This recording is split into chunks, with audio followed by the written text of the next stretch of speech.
ಆತ್ಮೀಯ ಪ್ರೇಕ್ಷಕರೇ, ತಮ್ಮೆಲ್ಲರಿಗೂ ಶ್ರೀವಿತ್ ನ್ಯೂಸ್ನ ಲೀಡರ್ಸ್ ಟಾಕ್ಗೆ ಸ್ವಾಗತ ಸುಸ್ವಾಗತ. ಯತ್ರ ನಾರ್ಯಂತೂ ಪೂಜ್ಯಂತೆ ರಮಂತೆ ತತ್ರದೇವತಾಃ.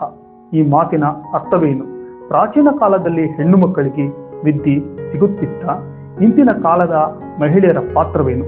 ಇದನ್ನ ತಿಳಿಸಿಕೊಡಲು ಸರಳ ಸಜ್ಜನಿಕೆಯ ಜ್ಞಾನ ಭಂಡಾರ, ಬಹುಮುಖ ಪ್ರತಿಭೆ, ಇತಿಹಾಸ ತಜ್ಞರು, ಇತಿಹಾಸ ಶಾಸನ ವೀರಗಲ್ಲುಗಳ ಸಂಶೋಧಕರು, ಇತಿಹಾಸ ಅಕಾಡೆಮಿಯ ಸದಸ್ಯರು, ಕರ್ನಾಟಕದ ನಾನಾ ಪ್ರದೇಶಗಳಲ್ಲಿ ನಾನಾ ಕಾಲೇಜುಗಳಲ್ಲಿ ಉಪನ್ಯಾಸ ನೀಡಿ ನಿವೃತ್ತಿಯಾಗಿ ಈಗ ತಮ್ಮದೇ ಆದ ಕೃತಿಗಳನ್ನು ರಚಿಸುತ್ತಿರುವ ಪ್ರೊಫೆಸರ್ KR ನರಸಿಂಹನ್ ಅವರನ್ನ ಈ ವಿಶೇಷ ಸಂಚಿಕೆಗೆ ಬರಮಾಡಿಕೊಳ್ಳೋಣ.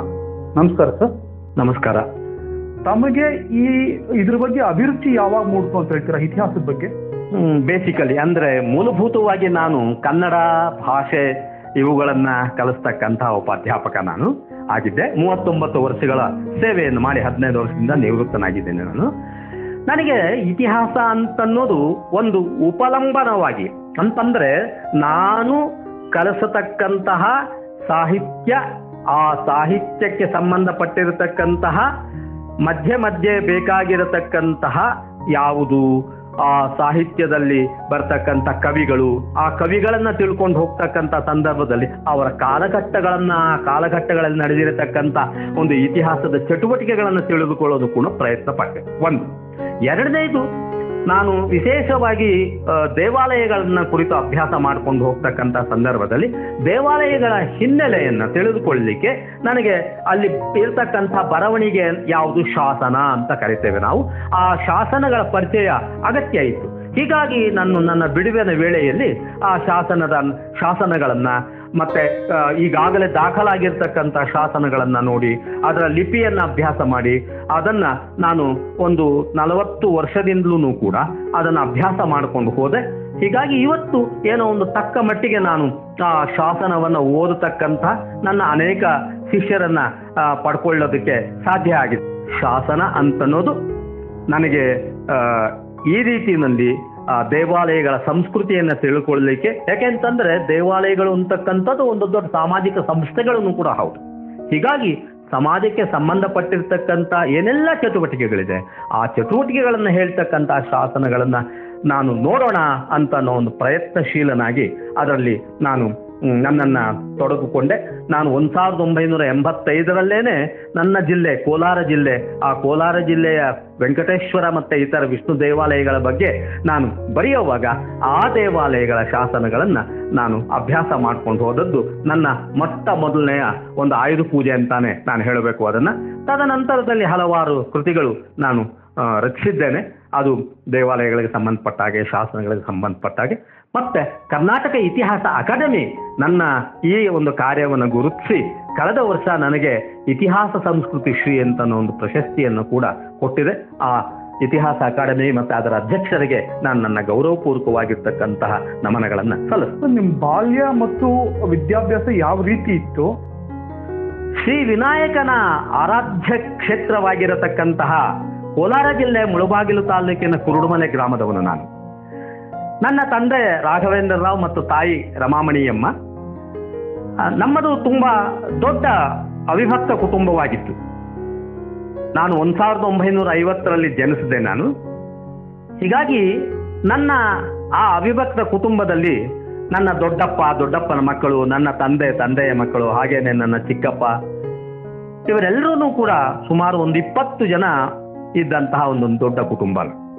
ನಾನು ಪ್ರಾಥಮಿಕ ವಿದ್ಯಾಭ್ಯಾಸವನ್ನು ಪಡೆಯುವವರೆಗೂ ಕೂಡ ನಾನು ಈ ಕುಟುಂಬದ ಎಲ್ಲೇನೆ ನಾನು ಬೆಳೆದು ಬಂದೆ. ತದನಂತರದಲ್ಲಿ ನನ್ನ ಚಿಕ್ಕಪ್ಪನವರು ನನಗೆ ಪ್ರೌಢ ವಿದ್ಯಾಭ್ಯಾಸವನ್ನು ಕೊಡಿಸಿದ್ರು. ಮತ್ತೊಬ್ಬ ಚಿಕ್ಕಪ್ಪನವರು ನನಗೆ ಕಾಲೇಜು ಶಿಕ್ಷಣವನ್ನ ಕೊಡಿಸಿದ್ರು. ಕಾಲೇಜು ಅಧ್ಯಾಪಕನಾಗಿ ಕೋಲಾರದಲ್ಲಿ ನಾನು ವೃತ್ತಿಯನ್ನು ಆರಂಭ ಮಾಡಿದ ನಂತರ ನಾನು ಮಂಡ್ಯ, ಶಿರಹಟ್ಟಿ, ಹಾಗೇನೆ ಶ್ರೀನಿವಾಸಪುರ, ಚಿಕ್ಕಬಳ್ಳಾಪುರ, ಶಿಡ್ಲಘಟ್ಟ, ಮುಳುಬಾಗಿಲು ಈ ಹಲವಾರು ಕಾಲೇಜುಗಳಲ್ಲಿ ಕಾರ್ಯವನ್ನು ನಿರ್ವಹಿಸಿ ನಾನು 2010ರಲ್ಲಿ ನಿವೃತ್ತನಾದೆ. ನಾನು ಪ್ರಾಚೀನ ಕಾಲದಲ್ಲಿ ಮಾರ್ಕಾಡನ್ನ ಕೊಟ್ಟು ಅವಿದ್ಯಾವಂತರ ಅಂತ ಹೇಳ್ತಾ ಇರಲಿಲ್ಲ. ಅವರ ಜ್ಞಾನದ ಆಧಾರದ ಮೇಲೆ ಅವರನ್ನು ವಿದ್ಯಾವಂತರು ಅವಿದ್ಯಾವಂತರು ಅಂತ ಕರಿತಾ ಇದ್ರು. ಹೀಗಿರುವಾಗ ಹೆಣ್ಮಕ್ಳನ್ನ ಎಜುಕೇಶನ್ನೇ ಕೊಟ್ಟಿಲ್ಲ ಅಂತ ಈಗಿನ ಬುದ್ಧಿಜೀವಿಗಳು ಯಾವ ರೀತಿ ಹೇಳ್ತಾರೆ? ಅದು ತಪ್ಪಲ್ವಾ? ಸ್ವಲ್ಪ ನಮ್ಗೆ ಇದ್ರ ಬಗ್ಗೆ ಹೇಳ್ತೀರಾ ಇತಿಹಾಸಕಾರರಾಗಿ? ಮಾರ್ಕ್ಸ್ ಕಾರ್ಡ್ ಅಂತನ್ನೋದು ಒಂದು ಇನ್ಸ್ಟ್ರೂಮೆಂಟ್, ಅದೊಂದು ಉಪಕರಣ ಅಷ್ಟೆ. ಎಷ್ಟೋ ಸಾರಿ ನಾವು ಪಡ್ಕೊಂಡಿರ್ತಕ್ಕಂಥ ಶಿಕ್ಷಣಕ್ಕೆ ಅನುಗುಣವಾಗಿರತಕ್ಕಂಥ ಒಂದು ಕೆಲಸ ಕಾರ್ಯಗಳು ನಮಗೆ ಸಿಗೋದಿಲ್ಲ ಅಲ್ವಾ. ಹೀಗಾಗಿ ಅದು ಒಂದು ಕಾಲಘಟ್ಟದ ಒಂದು ಪರಿಮಿತಿಯಲ್ಲಿ ನಾವು ಒಂದು ಕಡೆ ಗುರುಮುಖೇನ ಕಲಿತು ಓದಿ ಪಡೆದುಕೊಂಡಿರುವುದಕ್ಕೆ ಅದೊಂದು ರಹದಾರಿ ಅಷ್ಟೇ. ಆದರೆ ಹಿಂದೆ ಎಲ್ಲ ಈ ರೀತಿಯಾಗಿರತಕ್ಕಂಥ, ಯಾಕೆಂತಂದ್ರೆ ಕಾಗದವೇ ಇರಲಿಲ್ಲ ನಮ್ಗೆ. ಹೀಗಾಗಿ ಹಿಂದೆ ಎಲ್ಲಾನು ಕೂಡ ನಮಗೆ ಕೆಲವು ಶಿಕ್ಷಣವನ್ನು ಪಡ್ಕೊಂಡವರಿಗೆ ಕೆಲವು ಪ್ರಶಸ್ತಿಗಳನ್ನು ಕೊಡ್ತಾ ಇದ್ರು. ಆ ಪ್ರಶಸ್ತಿಗಳ ಆಧಾರದ ಮೇಲೆ ಅವರ ಜ್ಞಾನ, ಅವರ ಶಿಕ್ಷಣ, ಅವರ ಯೋಗ್ಯತೆ, ಅವರ ಪರಿಶ್ರಮ ಇದೆಲ್ಲವೂ ಕೂಡ ನಿರ್ಧರಿತವಾಗ್ತಾ ಇತ್ತು. ಹೆಣ್ಣು ಮಕ್ಕಳಿಗೂ ಕೂಡ ಹಾಗೇನೆ. ಹೆಣ್ಣು ಮಕ್ಕಳಿಗೆ ಹಿಂದೆ ಮಾರ್ಕ್ಸ್ ಕಾರ್ಡ್ ಕೊಡಬೇಕು ಅಂತ ಅನ್ನೋದು ಏನು ಇರಲಿಲ್ಲ. ಯಾರು ಋಷಿಪತ್ನಿಯರಿದ್ದರು ಅಥವಾ ಯಾರು ಅಲ್ಲಿ ಆ ಋಷಿಗಳಿಗೆ ಒಂದು ರೀತಿಯಲ್ಲಿ ಸೇವಕರ ರೀತಿಯಲ್ಲಿ ಕೆಲಸವನ್ನು ಮಾಡ್ಕೊಂಡು ಹೋಗ್ತಾ ಇದ್ರು, ಅವರಿಗೆ ಮಾಡ್ತಾ ಇದ್ದಂಥ ಅವರ ಕಾರ್ಯ, ಅವರ ಕೆಲಸ ಕಾರ್ಯ, ಅದರ ಅಭಿರುಚಿಯ ಆಧಾರದ ಮೇಲೆ ಅವರಿಗೆ ಅವರ ಪರಿಣತಿಯನ್ನು ನಿರ್ಧಾರ ಮಾಡ್ತಿದ್ರು. ಅವರಿಗೆ ಯಾವುದೋ ಒಂದು ಪದವಿಯನ್ನ ಕೊಡ್ತಿದ್ರು. ಆ ಪದವಿ ಮಾರ್ಕ್ಸ್ ಕಾರ್ಡ್ ಬೇಸ್ ಆಗಿರಲಿಲ್ಲ ಅಥವಾ ಮಾರ್ಕ್ಸ್ ಕಾರ್ಡ್ಗೆ ಅನುಗುಣವಾಗಿರಲಿಲ್ಲ ಅನ್ನ ನಾವು ತಿಳ್ಕೋಬೇಕು. ಅದು ನಮಗೆ ನಮ್ಮ ಈ ಯಾವುದು ಕಾರ್ಯಕ್ಷೇತ್ರ ಇದೆ ಆ ಕಾರ್ಯಕ್ಷೇತ್ರಕ್ಕೆ ಬೇಕಾಗಿರತಕ್ಕಂಥ ಒಂದು ರಹದಾರಿ, ಅದು ಒಂದು ಪಾಸ್ಪೋರ್ಟು.